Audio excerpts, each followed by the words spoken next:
पिछले वीडियो में मैंने इंटरनल कमांड और एक्सटर्नल कमांड की परिभाषा को बताया था। इस वीडियो में हम कुछ एक्सटर्नल कमांड्स को समझेंगे। हम डॉस में उन्हें एग्जीक्यूट करेंगे, है ना। तो शुरुआत करते हैं fdisk कमांड से। fdisk तो पहले डॉस को फ्लॉपी में रखा गया, उसके बाद हार्ड ड्राइव आ गई। वर्तमान में SSD का हम उपयोग कर रहे हैं और कई स्टोरेज डिवाइस भी हमारे पास अवेलेबल है। लेकिन उस टाइम पर क्या था, जब नई नई हार्ड ड्राइव आई तो उसमें पार्टीशन बनाने की आवश्यकता को देखते हुए fdisk कमांड को लाया गया। fdisk कमांड को क्या मुख्य उपयोग है कि हम इसकी मदद से हार्ड ड्राइव में नए पार्टीशन बना सकते हैं, नए पार्टीशन को हम डिलीट कर सकते हैं। आइए समझते हैं डॉस में हम यह कार्य कैसे करेंगे। तो सिंपली मैं कमांड को पहले टाइप करता हूँ, एंटर की प्रेस करता हूँ। कुछ ऑप्शंस स्क्रीन पर मुझे दिखाई दे रहे हैं, 1 2 3 4, कुल मिला के 4 ऑप्शन है। पहला ऑप्शन है पार्टीशन बनाने के लिए, दूसरा ऑप्शन है किसी पार्टीशन को एक्टिव करने के लिए, तीसरे ऑप्शन के माध्यम से मैं किसी पार्टीशन को डिलीट कर सकता हूँ और चौथे ऑप्शन के थ्रू मैं पार्टीशंस की सूची को देख सकता हूँ। तो मैं प्रयास करता हूँ पार्टीशंस की सूची को देखने का। संभवतः हो सकता है कि मैंने पहले से ही कुछ पार्टीशंस बना के रखे हैं। तो अगर हम देखें सूची को तो C ड्राइव बनी हुई है ना, जिसने 24% स्पेस यूज किया हुआ है, 500 MB की वो एक पार्टीशन बना हुआ है ना। उसके बाद एक एक्सटेंडेड पार्टीशन बना है ना। इस एक्सटेंडेड पार्टीशन के अंदर लॉजिकल बना हुआ है, पहले से बना के रखे हुए मैंने। ये D और E पार्टीशन भी बने हुए हैं। लेवल नहीं दिया हुआ है इनका मैंने, है ना। वॉल्यूम लेवल मतलब उनका नाम नहीं दिया हुआ है, ड्राइव लेटर के नाम से ही वो बने हुए हैं अभी। मैं पहले इन्हें डिलीट करूंगा और फिर बनाकर दिखाऊंगा। ये तो पहले से बने हुए हैं, तो डिलीट करने के लिए हमारे पास 3 नंबर का ऑप्शन है। तो हम टाइप करते हैं कीबोर्ड से 3, एंटर की प्रेस किया। पूछ रहा है तुम्हें कौन सा पार्टीशन डिलीट कर रहा है, मतलब लॉजिकल, एक्सटेंडेड या प्राइमरी। तो हम डिलीट करेंगे पहले लॉजिकल, फिर हम डिलीट करेंगे एक्सटेंडेड, फिर हम डिलीट करेंगे प्राइमरी। तो 3 नंबर मैंने सेलेक्ट टाइप किया, एंटर किया। कौन सा पार्टीशन, भाई तुम पहले डी डिलीट कर दो। Are you sure? Yes, delete हो गया। ई को भी डिलीट कर दो। यस, पार्टीशन डिलीट हो गए, है ना। और भी डिलीट करना है अभी हमें,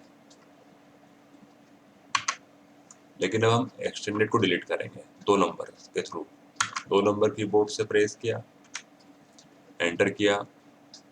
पूछा उन्होंने do you wish to continue? Yes, खत्म, डिलीट हो गया partition.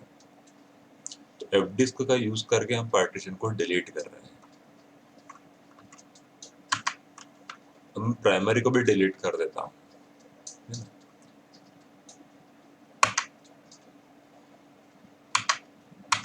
Are you sure? Yes. अब हमारे पास कोई भी पार्टीशन नहीं है, नो पार्टीशन डिफाइन। हमें यदि पार्टीशन को अब डिफाइन करना है या पार्टीशन को बनाना है तो हम 1 नंबर विकल्प के माध्यम से बनाएंगे। फिर वही बात, तुम कौन सा पार्टीशन बनाना चाहते हो, मतलब प्राइमरी पार्टीशन या एक्सटेंडेड पार्टीशन या लॉजिकल पार्टीशन। तो पहले हम बनाएंगे प्राइमरी पार्टीशन, फिर बनाएंगे एक्सटेंडेड और उसके बाद एक्सटेंडेड के अंदर बनाएंगे हम लॉजिकल पार्टीशन। शुरू करते हैं। कितनी स्पेस देना है, तो मैं इसको 500 MB स्पेस दे देता हूँ। तो ये बन गया हमारा प्राइमरी। अब हम बनाते हैं एक्सटेंडेड पार्टीशन। एक्सटेंडेड पार्टीशन के अंदर ही लॉजिकल पार्टीशन बनेगा, इसीलिए एक्सटेंडेड पार्टीशन को पूरी स्पेस में अवेलेबल स्पेस दे देता हूँ।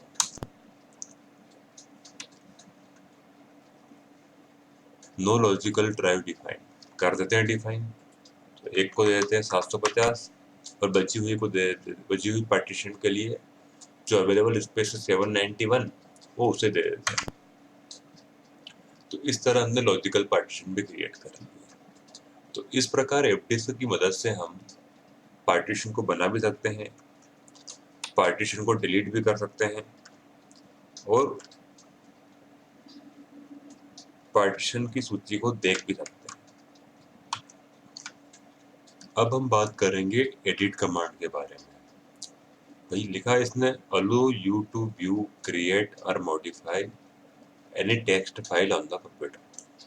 भाई जो भी टेक्स्ट फाइल हम बनाते हैं डॉस में, उन्हें यदि हमें एडिट करना है या उनके कंटेंट को हमें देखना है या अन्य कोई टास्क परफॉर्म करना है तो वो हम कैसे करेंगे?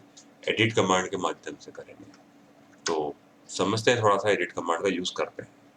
तो फिलहाल मेरे पास एक एबीसी नाम की फाइल बनी हुई है, टेक्स्ट फाइल। उसको मैं एडिट कमांड से एडिट करूंगा।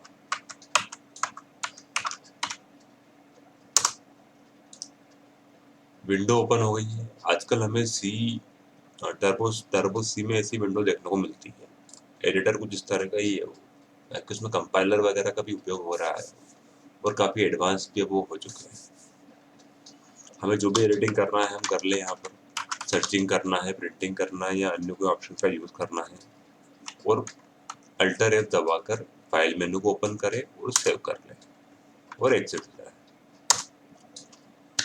इस प्रकार हम एडिट कमांड के थ्रू एडिटिंग कर सकते हैं।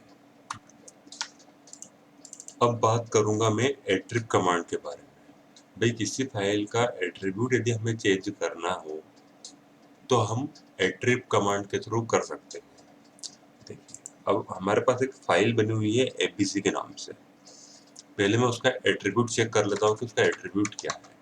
अब एट्रीब्यूट से क्या मतलब है, मैं अभी थोड़ा सा आगे बढ़ूंगा तो उसमें आपको समझ में आ जाएगा कि एट्रीब्यूट का क्या मतलब है। तो मैंने लिखा एट्रीब तो फिर फाइल का नाम, तो यहाँ लिखा आ गया ए, मतलब इस फाइल का apc.txt का एट्रीब्यूट क्या है? ए एट्रीब्यूट है ना। मैं इसका एट्रीब्यूट रीड ओनली करता हूँ, मतलब जब मैं उसका एट्रीब्यूट रीड ओनली कर दूंगा तो सिर्फ उसको हम उस फाइल को सिर्फ पढ़ सकते हैं, उसमें कोई एडिटिंग हम नहीं कर सकते हैं। चाहे हम एडिट कमांड का यूज कर ले, उसमें एडिटिंग नहीं होगी। उसमें एडिटिंग तो हो जाएगी लेकिन वो फाइल सेव नहीं होगी, उसको हमको सेव एज करना होगा। उस फाइल में हम एडिटिंग तो कर सकते हैं लेकिन एडिटिंग के वो कंटेंट को हम सेव नहीं कर सकते। कई बार तो ऐसा भी होता है कि रीड ओनली अगर हमने किसी कंट्रोल कर दिया है या किसी फाइल को रीड ओनली कर दिया है तो सिर्फ उस कंटेंट को हम पढ़ सकते हैं, उसमें कोई एडिटिंग नहीं होती है। चलिए अब देखते हैं चेंज कैसे करेंगे एट्रीब्यूट को। तो हमने कमांड टाइप की, पहले इस एट्रीब्यूट को रिमूव करना हो तो मैं माइनस लगाऊंगा, ऑप्शन का यूज करूंगा ए का और फाइल का नाम टाइप करूंगा। तो देखो ये ऑप्शन हट गया है ए यहाँ से। अब हमें इसे रीड ओनली करना है तो मैं कुछ ना करूंगा, कमांड यही रहेगी, खाली इसमें जाएगा +R। अब इसका एट्रीब्यूट क्या हो गया है? R, रीड ओनली हो चुकी है। इस प्रकार हम एट्रीब्यूट कमांड का यूज करके किसी फाइल के एट्रीब्यूट को हम चेंज कर सकते हैं। हम उसके एट्रीब्यूट को सेट भी कर सकते हैं प्लस के माध्यम से, हम उसे क्लियर भी कर सकते हैं माइनस के माध्यम से। हम उसके एट्रीब्यूट को read only, archive, system file, hidden files और अन्य कई तरीके से उसके एट्रीब्यूट को हम सेट कर सकते हैं। इस प्रकार में इनमें से बहुत सारी कमांड्स की जानकारी आपको उपलब्ध करवा सकता हूँ। एक्स कॉपी कमांड, किसी फोल्डर के अंदर यदि बहुत सारे फोल्डर और फाइल बने हुए हैं और उस फोल्डर को हम कॉपी करना चाहते हैं तो एक्स कॉपी कमांड का यूज हम कर सकते हैं। CHK DSA कमांड हमारे हार्ड डिस्क में कुछ गड़बड़ हमें लग रही है, गड़बड़ हो चुकी है उसमें, और उसे हम चेक करना चाहते हैं। उसके जो ट्रैक है, सेक्टर है, उनकी कंडीशन को हम चेक करना चाहते हैं। अवेलेबल फ्री स्पेस को चेक करना चाहते हैं, और कई सारी जानकारी को हम चेक डिस्क के माध्यम से चेक कर सकते हैं। डिस्क कॉपी कमांड, एक फ्लॉपी को दूसरी फ्लॉपी में कॉपी करने के लिए इस कमांड का उपयोग एक जमाने में कभी किया जा रहा था, ताकि वो बैकअप लेकर उस फ्लॉपी को रख सके। फ्लॉपी की साइज बहुत कम थी, 1.5 MB 2 MB। वो धीमे धीमे थोड़ा डेवलप हुआ तो और थोड़ी सी स्टोरेज बढ़ गई, लेकिन इतनी भी नहीं थी, इसलिए फ्लॉपी को कॉपी करना पड़ता था। तो एक फ्लॉपी को दूसरी फ्लॉपी में, एक फ्लॉपी के डाटा को दूसरी फ्लॉपी में कॉपी करने का काम डिस्क कॉपी कमांड से किया जा रहा था। जैसे ट्री कमांड है, क्या बेनिफिट ट्री कमांड का, हमने टाइप किया ट्री, डायरेक्टरी के स्ट्रक्चर को दिखा देता है ये, कि सबसे पहले कौन सा फोल्डर है, उसके अंदर कौन से फोल्डर है, उन फोल्डर के अंदर कितनी फाइलें हैं, सब दिखा देगा यही स्क्रीन पर इस तरीके से, ट्री के फॉर्म में। ट्री का फॉर्म है ये, पहले जड़, जड़ के ऊपर शाखाएं, शाखाओं में फिर फल, और शाखाएं, और शाखाएं, शाखाओं में फिर फल, ऐसा ट्री के रूप में स्ट्रक्चर आपको देखना है अपने डायरेक्टरी का या फाइल सिस्टम का, तो आप ट्री कमांड से देख सकते हैं। इस तरह बहुत सारी कमांड्स हैं यहाँ पर। जैसे कोई इम्पोर्टेंट कमांड है, जैसे पिंग, कि नेटवर्क में किसी कंप्यूटर से, किसी सिस्टम से कनेक्शन है प्रॉपर या नहीं है, उसको आप लोग लगा लेते हैं पिंग से। जैसे लेबल कमांड, लेबल कमांड क्यों, उस हार्ड ड्राइव का नाम बदलने के लिए, पार्टीशन का नाम बदलने के लिए। जैसे इस ड्राइव तो सी है, लेकिन पार्टीशन तो सी है, लेकिन इसका नाम क्या है, जीतू। तो कैसे बनाया अपन ने, लेबल कमांड से बना दिया इसे। लेबल कमांड के, लेबल इंडिया, एक मिनट, LABEL, ये हो गया लेबल इंडिया। देखें सी ड्राइव का लेबल क्या हो गया, पहले मेरा नाम था, अब इंडिया हो गया। तो लेबल कमांड का भी यूज हम कर सकते हैं।